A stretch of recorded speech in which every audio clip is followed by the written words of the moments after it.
like since I believe like seventh or eighth grade. And then like back then I was in this robotics team. Like out of the 10 people, I was the only girl. So, And that at was like, hackathons, you have the opportunity to work with people from all over the world and, find solutions to and the these key challenges. is Like if you really do things you're passionate about, you'll never feel them as work. In fact, Hey Hasni here. Welcome or welcome back to the channel. I'm Hasni Lakshminarayanan. If you're in case new to the channel, this is a short introduction about me and the organization and the channel I run. So this is the first step where I interview young achievers. I'm 13 years old. I'm Hasni Lakshminarayanan from Chennai, Tamil Nadu, India. I'm studying in Chettinad Vidyashram and I run an organization called The First Step, where we aim to inspire, motivate, and empower children. I am a young nutrition ambassador for the government of Tamil Nadu, a freelance writer for the Hindu School edition, and I'm also a TEDx speaker. So that's it about me. And to mention about it, The First Step is supported by the Chennai Institute of Technologies, which is the #2 engineering college in Tamil Nadu, India. And without further delay, let's welcome our guest for the day. So we have an amazing personality here who's working to break gender barriers, who's using technology as a wiser platform, spreading awareness. She runs an organization called the Elevate Tech. Now, you will definitely hear more about it further on pursuing into the interview. She is from India. She's in Delhi currently, and she runs the organization which is based related to tech. So we'll definitely hear about it further moving on into the interview. Now, she also runs an organization called the Girl Up, which as I mentioned earlier, she is on a mission to break gender barriers. So this already makes me more curious because I am currently also working on the SDG goal number 5, gender inequality. So without further delay, let's welcome her. Today we have Uditi Sharma, who's joining us from Delhi. Hi, thanks for being here today and looking forward. hi. Thank you Yeah, for having hi. me. Yeah, I'm very Just to honored and clarify, pleasure. I'm joining from Dubai and I am from Delhi. So it's really cool. And hi everyone, I'm Uditi Sharma. I'm a 16-year-old junior high school from Dubai, and I'm an advocate, entrepreneur, and change maker. And I'm actively working towards bridging the gender gap in technology, climate change, and education. And I'm really happy to be here and so thankful to Hasini for giving me this opportunity to interview at The Hindu. And I'm really excited to tell all of you about my different initiatives such as Elevate Tech and Girl Up Dubai. That's amazing. Thank you. Thank you. That's an amazing introduction. I feel like definitely the audience are more curious to hear from you, and so as am I. So let's begin into the interview without further delay. So let's begin with your initiative, the Elevate Tech. So how does the organization work, and what do you aim for, and what's the base or the body of the organization? Over to you. Of course. Thank you. Hi everyone, I'm Aditi, and I'm just going to begin talking about Elevate Tech, which is my 501c3 nonprofit organization. And our aim is to empower gender minorities in technology and entrepreneurship through engaging, inclusive, and accessible computer science opportunities. And we strive to create a genuine interest and passion within all participants who attend our different events, such as our hackathons, workshops, and our fellowship program. And at our core, I want Elevate Tech to be what I wish I had as a young girl just venturing into the world of technology.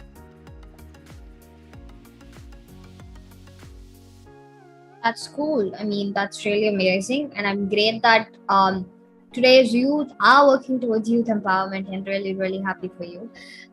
So moving on, how, just run us through your journey, walk us through your journey of becoming an entrepreneur, because entrepreneurship is something which is, that's the impression which I'd rather say the past has made on us.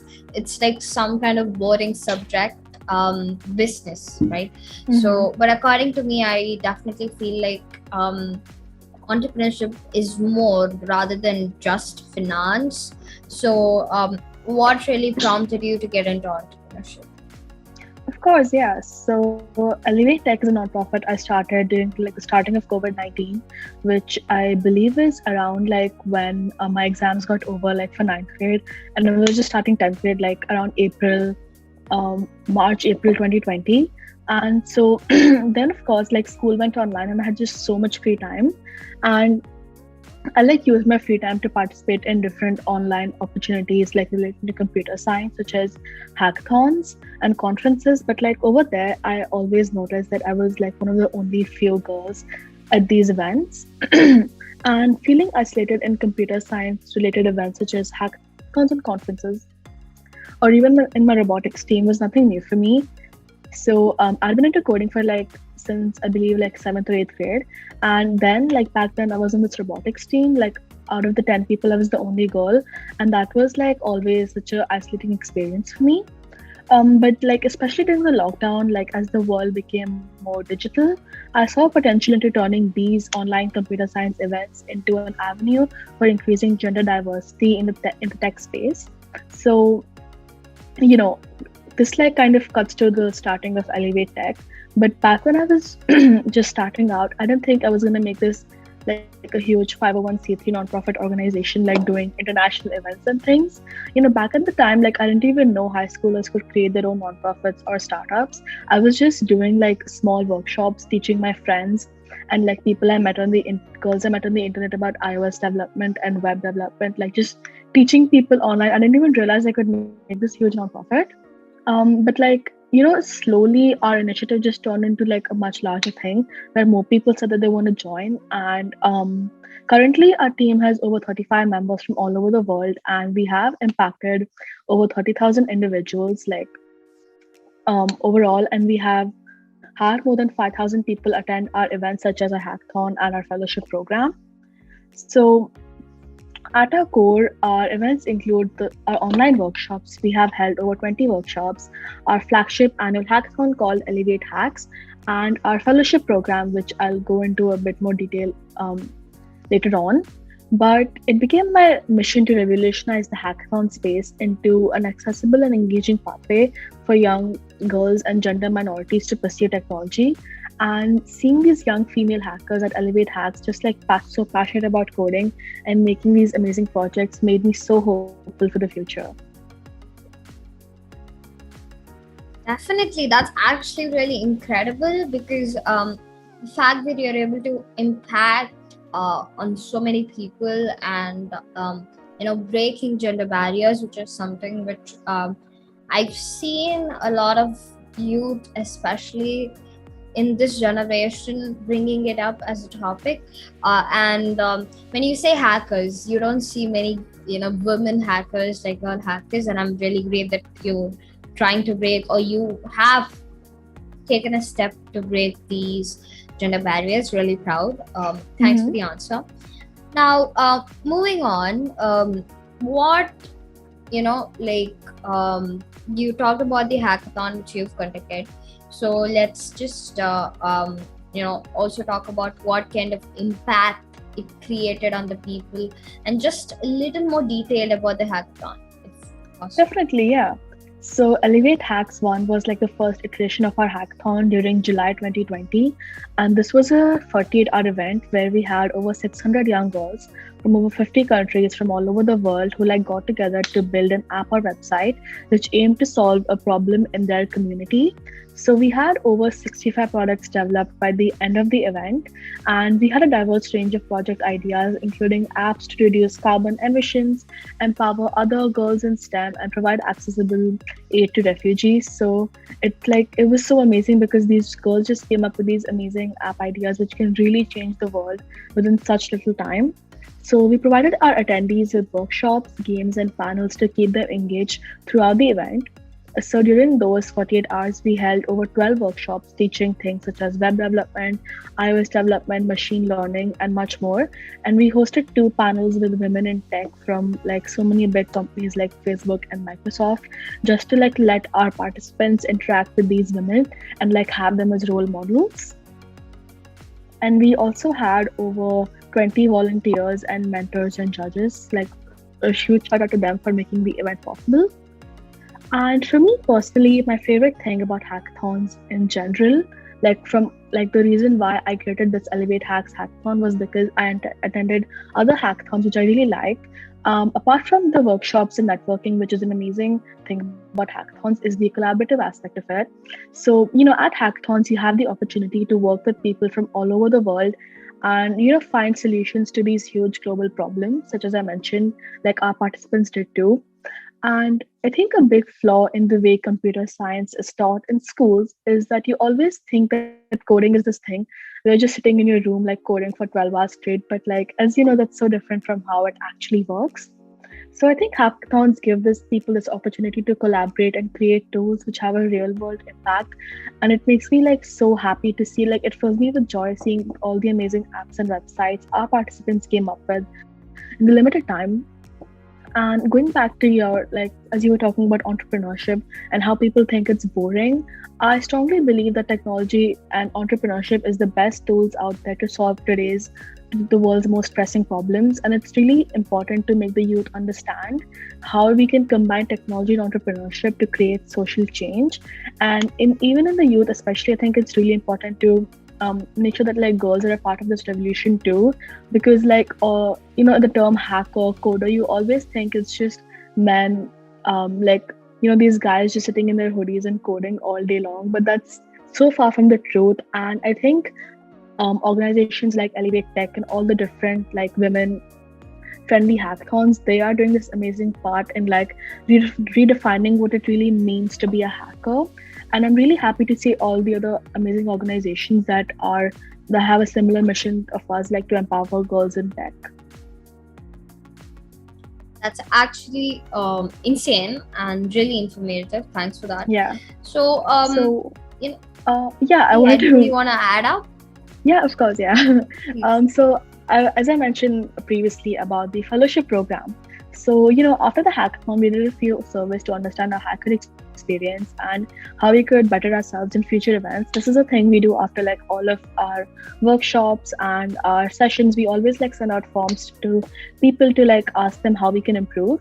And after that, we learned that many of the students who like came there, they had these amazing ideas to solve all these huge problems. But as you know, 24 or 48 hours just isn't enough to like create this fully functioning app or website. And we talked to a lot of mentors and advisors who were people in the tech industry and in the nonprofit space.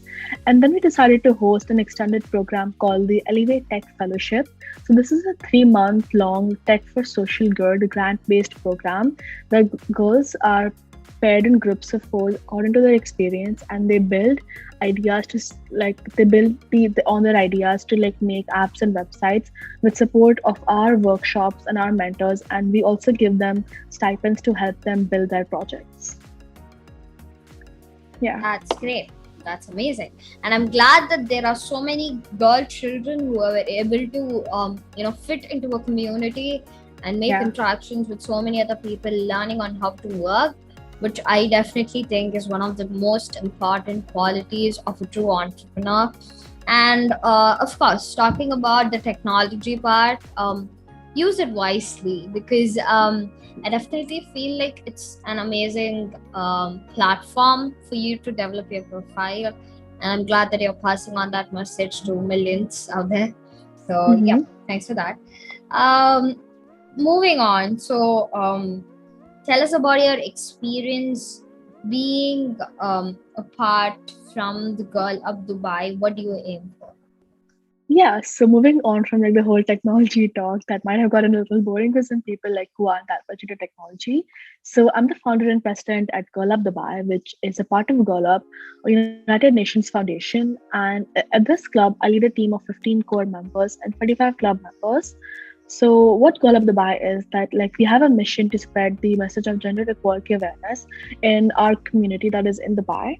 And I lead various initiatives here, like our podcast called Empower Her, our magazine called Aspire Her, and most recently our social media campaign called Breaking Barriers, where we interview different girls who have broken gender barriers in their particular field, such as in sports or in entrepreneurship.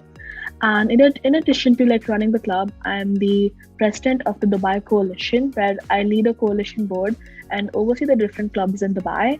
And I'm really grateful to Gulab because I've also gotten the opportunity to speak at a few of their events, such as their March Solidarity Across Borders event, where I spoke alongside other Gulab leaders about climate change. Um, and more on that, I was recently invited to be a part of the Gender Equality Action Group by GirlUp at the United Nations Foundation, where I worked alongside 20 other GirlUp leaders to create a curriculum about gender equality and climate change, and we ended up winning an award for this. And a funny story about that whole like event about the Gender Equality Action Group at the UN that happened in the end of March, which is around when my final exams happened for grade 11. And like my parents and all my friends thought I was totally crazy to like be spending so much time on this totally different thing alongside with my studies. But again, about like, as you mentioned, entrepreneurship. And I think it's really important like for me to find a balance between studying and like doing these activities that I'm passionate about. And yeah, so at both Elevate Tech and GirlUp, I honestly just work towards increasing gender equality in technology, climate, and education. And again, I'm deeply grateful to have the opportunity to make a tangible impact in the lives of so many girls.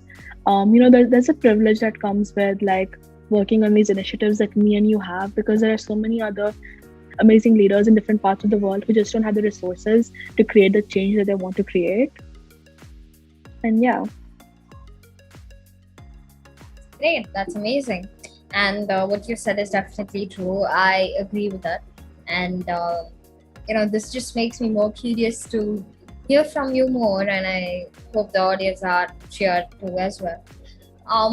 Moving on, let's talk about the other projects which you're currently working on and other stuff which you're into. And also, sorry for interrupting. Let me just add on one question along with that. So, this is the most asked question, I believe, for you too and for me, for everybody who's an entrepreneur, being 13, 14 or 15, especially in their teens. How do you manage time going to school and yeah, right? So do answer that for us if possible. So yeah, over to you. All right, so I'll answer your first question first because that's just so much easier than answering how I manage my time. I honestly have no idea. But about my project, I could like go on for hours talking about my projects. As I mentioned before, I never just focus on academics or like focus on one thing. I like try to do as many things as possible, like which I'm excited about and which I see like can make an impact on the world. So most recently, I've been working on an app called Vision AI, which is an app. It's an iOS app like I'm building using Swift, and that empowers visually impaired individuals, taking inspiration from my grandmother who is blind. And this app, it basically uses machine learning and image recognition to assist visually impaired individuals in their everyday tasks. Because, as you know, there's so much amazing technology around us, but there isn't enough accessible technology for people who are visually impaired. Like you don't see talk about apps for visually impaired people, and that's something that I wanted to make a change on. So I decided to do it, and this is my favorite part about coding and like working in tech and social entrepreneurship. I can just see problems around me and decide to make something to solve them. Alongside Vision AI, I'm really passionate about like empowering other youth in entrepreneurship, and I lead a startup incubator program at my high school called IHS Launchpad, and we have over 100 members. And apart from that club, I'm also the director of operations at Magnify Projects, which is an integrated startup organization that aims to bridge youth-led solutions with global challenges through research, and we're backed by Microsoft startups. Yeah, those are some of my main projects I'm working on right now. But then, as I said, I could like go on talking the whole day about everything I'm doing, but that would just bore all of you. And on your other question about time management, that's honestly like my biggest question and something my parents are like always worried about, it how I'm managing working on school with these different extracurriculars. And I think the key for that is just like really enjoying everything you do. If you like this isn't applicable for academics. I don't really enjoy academics except for subjects like math and computer science. I don't like enjoy social science as much. Like, studying history by hearting facts, it's not my thing. But apart from that, everything I do, I'm really, really passionate about it. So I don't do anything because I think it'll look good on my resume. And the thing is, if you work on things you enjoy, they don't even feel like work. Like once I sit to code, or once I sit to start working on Elevate Tech, I could just spend the entire night doing it, and then I still won't be tired the next day for school. And the key is, like, if you really do things you're passionate about, you'll never feel them as work. In fact, like when I do these extracurriculars, I feel like I'm taking a break from schoolwork. So yeah, my advice would just to be find things you're passionate about, and then they won't feel like work. Like just do things that give you joy. And I think that's the key to time management, just doing things that make you happy and content.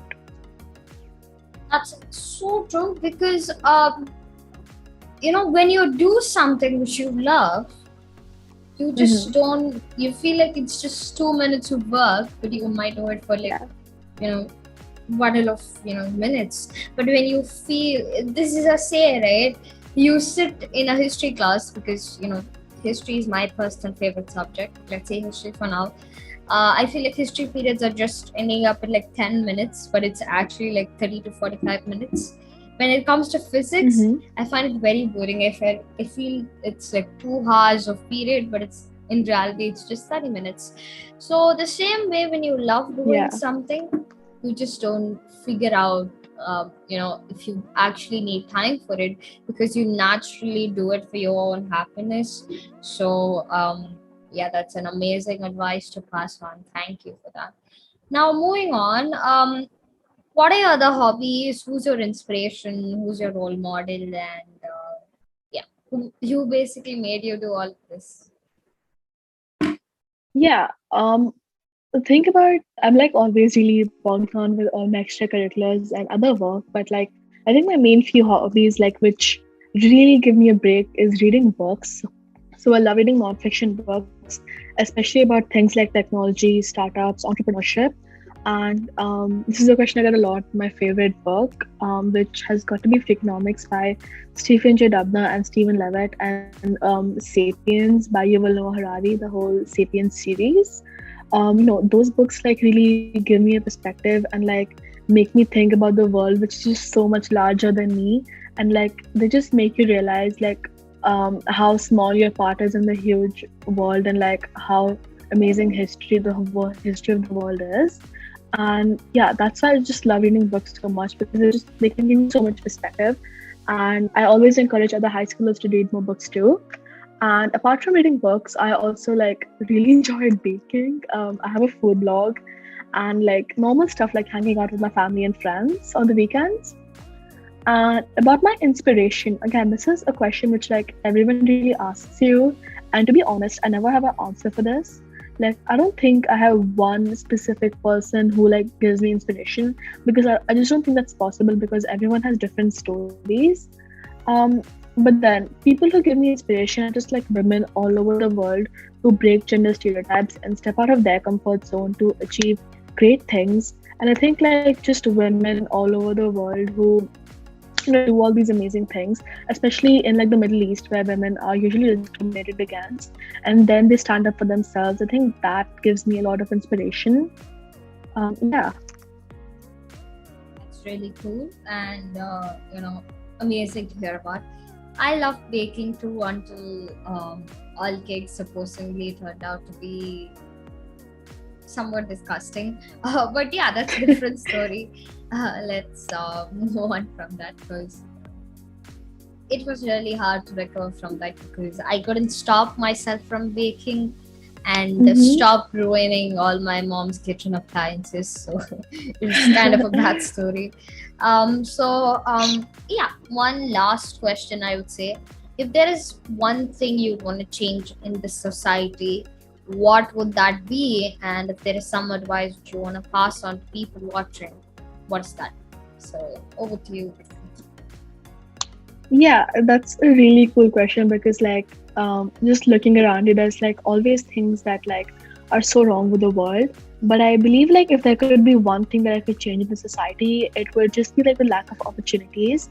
There's always this racial discrimination, gender discrimination, and socioeconomic discrimination for people, people who are maybe born in privileged families like us, we have all these amazing opportunities to do all these things. But people who are like underprivileged and are born in areas which are not so advantaged, they can't even imagine about doing things like we're doing right now.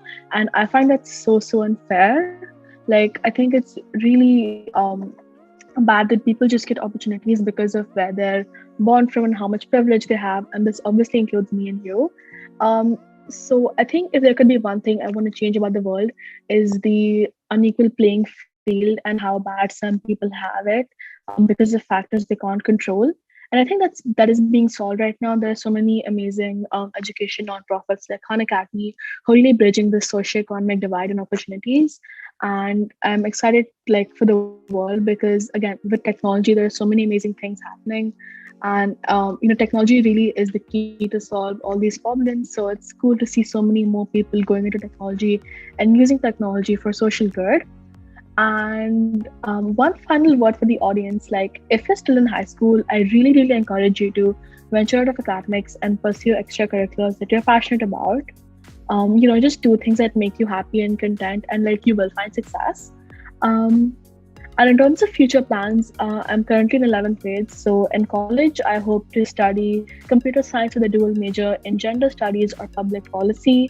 And later on, I obviously like want to continue creating other startups and organizations that empower different groups and gender minorities from all over the world. And thank you so much, Hasni, for giving me this opportunity. Definitely, because the servant in your story is going to inspire, and also is going to light up the lamp in someone's mind, and I probably is hope going to so. make them start tech.